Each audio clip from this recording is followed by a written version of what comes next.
इस देश में लगातार अगर आप एससी एसटी ओबीसी और माइनॉरिटी के हैं तो आपके लिए जीवन बहुत मुश्किल है। अभी सुप्रीम कोर्ट में एक मामला चल रहा है अवमानना का। इस देश में कोलकाता हाई कोर्ट के जज जस्टिस कर्णन को अवमानना के केस में 6 महीने के लिए जेल भेज दिया जाता है। वही कोर्ट, वही सुप्रीम कोर्ट एक सवर्ण वकील को कहती है कि आप माफ़ी मांग लीजिए, हम छोड़ देंगे। उसको माफ़ी मांगने के लिए मनाया जा रहा है कोर्ट के जरिए। दूसरी तरफ इस देश में लगातार हम लोग देखते रहे, कांग्रेस हो या मकोका हो, पोटा हो, टाडा हो, मुसलमान युवकों की गिरफ्तारी होती है, मीडिया उसे आतंकवादी कह के चलाता है और पूरे मुस्लिम कम्युनिटी को आतंकवादी घोषित कर दिया जाता है। वो खेल अब फिर शुरू है। मेरे साथ सुप्रीम कोर्ट के तेज तरार वकील प्राचा हैं, जो लगातार शोषित वंचित समाज की आवाज़ बनते रहें, चाहे वो कोर्ट पर हो, चाहे टेलीविज़न पर हो या सड़क पर हो। प्राचा साहब, ये जो फिर आईएसआईएस जिंदा हो गया है और जिस तरह से मीडिया सीधे आतंकवादी गिरफ्तार, आरोपी भी नहीं लिखती है, क्या इस पर कोई सुप्रीम कोर्ट या कोर्ट नहीं जाया जा सकता है कि मीडिया की गाइडलाइंस तय हो? देखिए, इस वक्त जो हमारी न्यायिक व्यवस्था है, आज़ाद भारत के इतिहास में सबसे ज़्यादा प्रेशर में है और कॉम्प्रोमाइज्ड है। इसमें किसी को कोई शक नहीं होना चाहिए। लेकिन बाबा साहब डॉक्टर भीमराव अंबेडकर का नाम और उनकी जो मिशन थी, उसमें आज भी इतनी ताकत है कि अगर हम मेहनत से कुछ काम करेंगे तो कुछ ना कुछ रिजल्ट ले ही आएंगे। तो इसको बात को समझने की ज़रूरत है कि जो मनुवादी व्यवस्था है, मनुवादी मानसिकता है, उनके पास देश को लूटने का हर तरीका और देश को लूटने का हर उन्होंने ज़रिया इस्तेमाल किया है और उससे बचने के लिए सिर्फ एक ही उनके पास हथियार है और वो हथियार है कि मुसलमानों के लिए नफ़रत पैदा करके जो बाकी जिनको वो ब्राह्मण क्षत्रिय वैश्य के अलावा शूद्र मानते हैं, उन लोगों को बहका के रखो मुसलमानों के प्रति नफ़रत पैदा करके, और इनके पास किसी चीज़ में कोई फार्मूला नहीं। जैसा आपने तबलीगी जमात वाले केस में भी देखा, कोरोना का कोई सलूशन नहीं है। हमारे देश के आसपास देखा जाए तो चारों तरफ जितने भी देश हैं जो हमसे भी ज़्यादा पिछड़े हुए हैं, कोरोना में उनका जो रिकॉर्ड है वो देखा जाए तो हमसे बहुत ज़्यादा अच्छा है।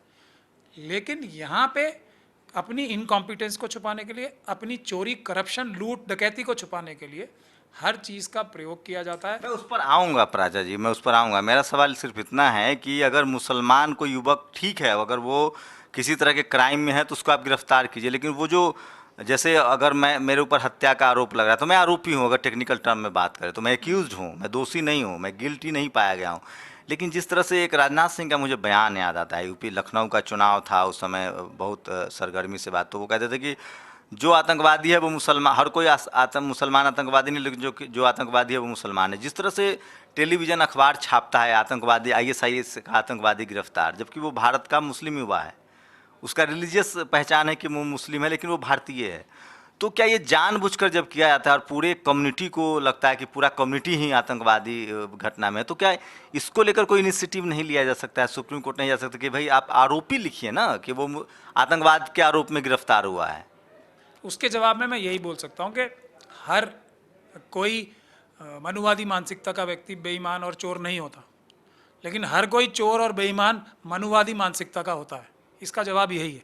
परंतु मैं उसी बात पे वापस आ रहा हूँ कि और तो कुछ चीज़ ही नहीं है ना, सिर्फ एक ही चीज़ है कि मुसलमानों के प्रति नफ़रत पैदा करके अपनी चोरी छुपाओ। तो इसीलिए उसको आरोपी को ये भी लिखा जाएगा। और जो हमने बड़ी मेहनत करके ये जो प्रक्रिया बंद कराई थी, हम लोगों ने शुरू ये किया था कि हम लोग इन केसेस में, जो हमारे बहुत सारे लेफ़्ट लिबरल्स हैं और जो हमारी मुस्लिम जमातें भी हैं, वो ये कहते थे कि हम इन लोगों के ह्यूमन राइट्स के लिए लड़ रहे हैं। हमने एक नई तहरीक शुरू की थी इजरायली एम्बेसी बॉम्ब ब्लास्ट के बाद से, जिसकी वजह से ये आतंकवादी घटनाएं बहुत कम हो गई हैं। अब कोई ब्लास्ट नहीं होता है, अब सिर्फ ये पकड़े जाते हैं लोग। तो उसकी मैं वजह बता रहा हूँ। हमने आके ये मुहिम शुरू की कि हम लोग जो हैं इनको छुड़ाने के लिए केस नहीं लड़ेंगे, सच्चाई ढूंढने के लिए केस लड़ेंगे।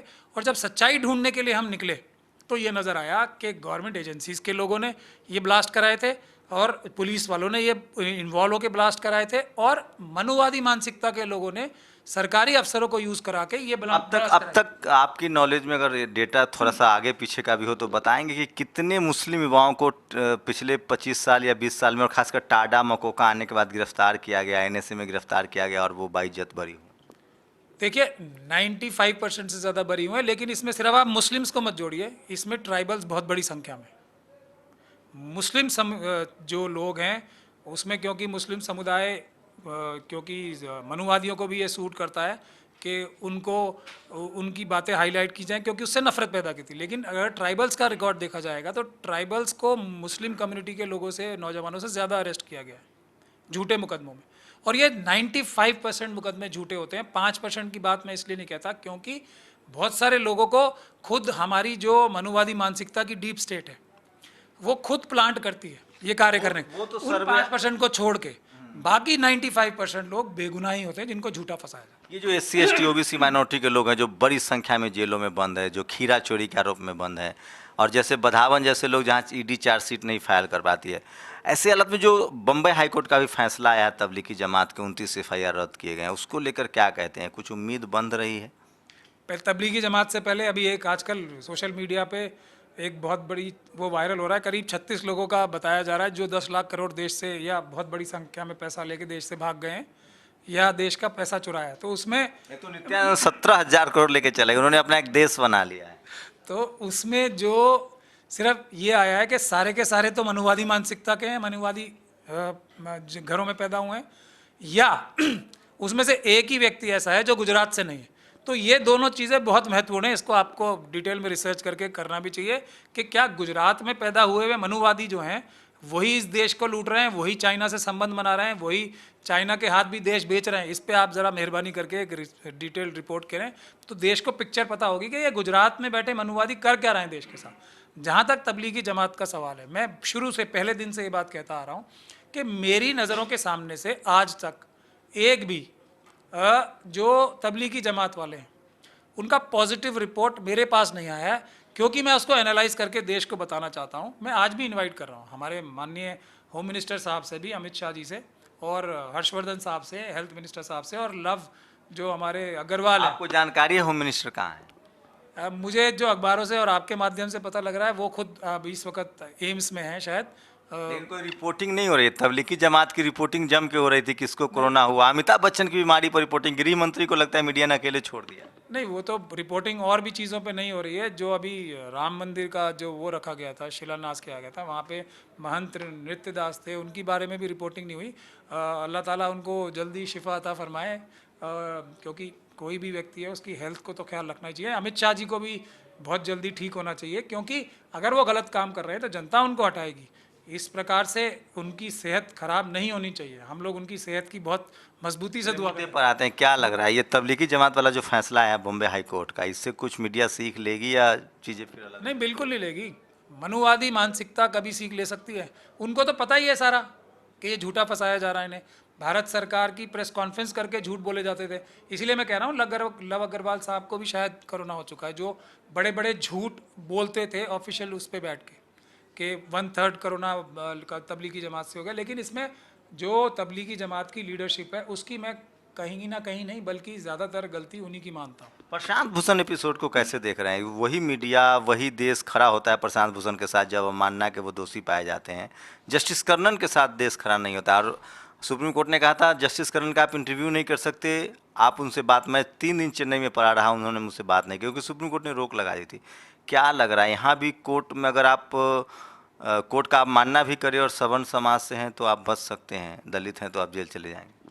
नहीं, अभी बच सकते हैं नहीं बच सकते हैं ये तो मैं नहीं प्रेडिक्शन कर सकता।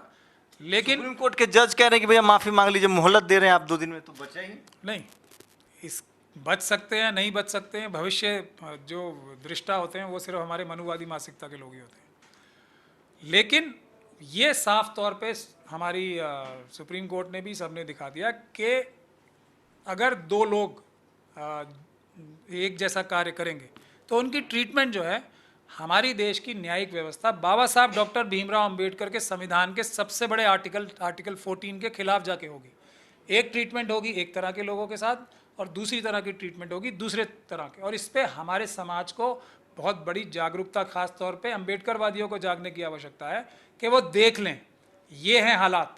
क्योंकि कर्णन साहब ने ऐसा कुछ नहीं किया था, कर्णन साहब ने बिल्कुल भी वो नहीं किया था। और मैं प्रशांत भूषण साहब को गलत नहीं कह रहा हूँ कि उन्होंने गलत किया और हम उनके साथ खड़े भी हैं।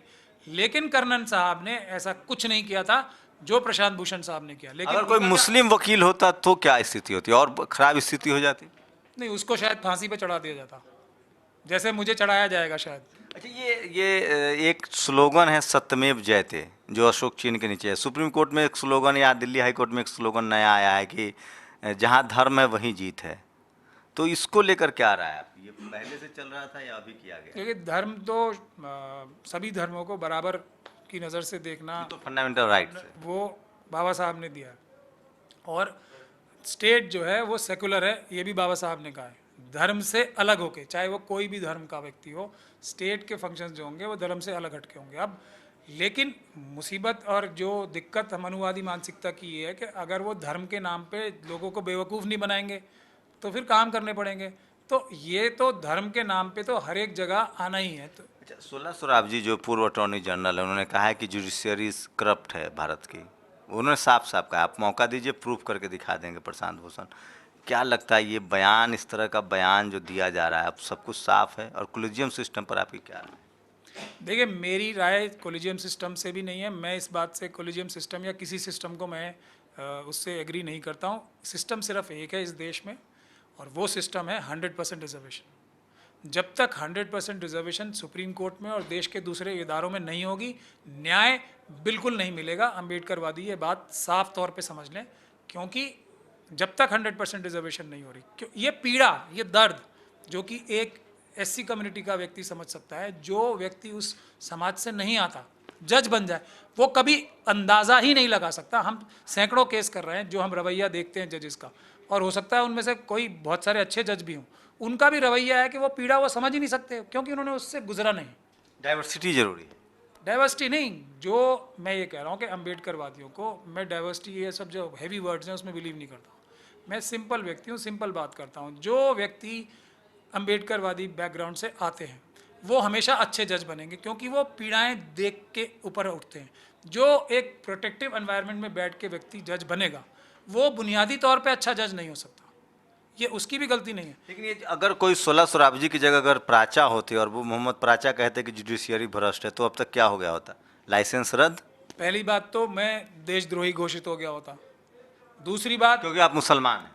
हाँ, मुसलमान हूँ, तो मुसलमानों की एक खास जगह है हमारे देश में कि उनको लीवरेज के तौर पे इस्तेमाल किया जाता है इस देश में लोगों को धोखा देने के लिए। तो इसलिए मैं एक स्पेशल व्यक्ति हूँ, तो मैं टूल हूँ उस धोखा देने की मशीन का।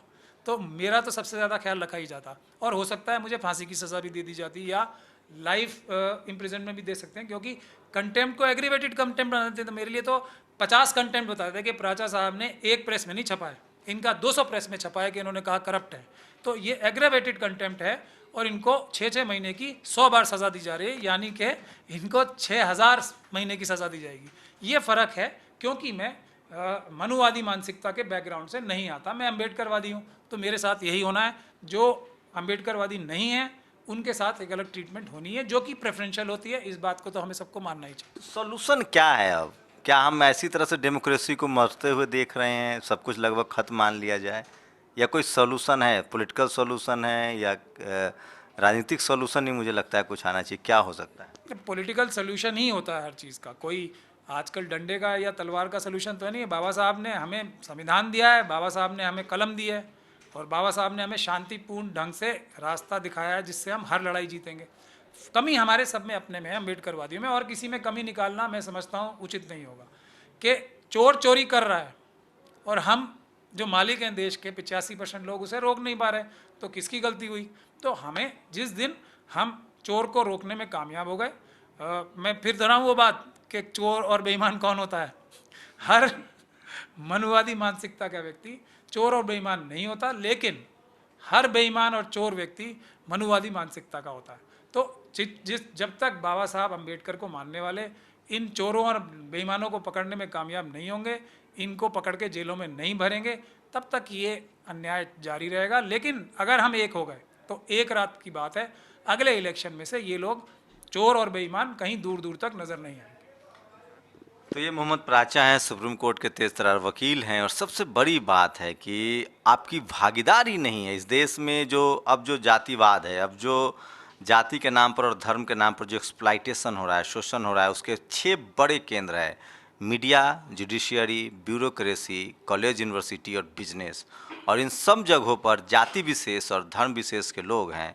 और जब तक इन जगहों पर डाइवर्सिटी नहीं आएगी, भागीदारी नहीं आएगी संवैधानिक तरीके से, तब तक इस देश में सबको न्याय मिल पाना एक शायद कपोल कल्पना ही आपको लगेगा। कैमरामैन तारा के साथ शंभू कुमार सिंह, नेशनल दस्तक, दिल्ली। नेशनल दस्तक की आपसे गुजारिश है कि अगर इसको बचाना चाहते हैं तो नेशनल दस्तक को सब्सक्राइब करने के लिए रेड कलर के सब्सक्राइब बटन को दबाएं, फिर बेल आइकन की घंटी दबाएं। नेशनल दस्तक को बचाने के लिए बहुत जरूरी है कि हर खबर को शेयर करें, लाइक करें, कमेंट जरूर करें।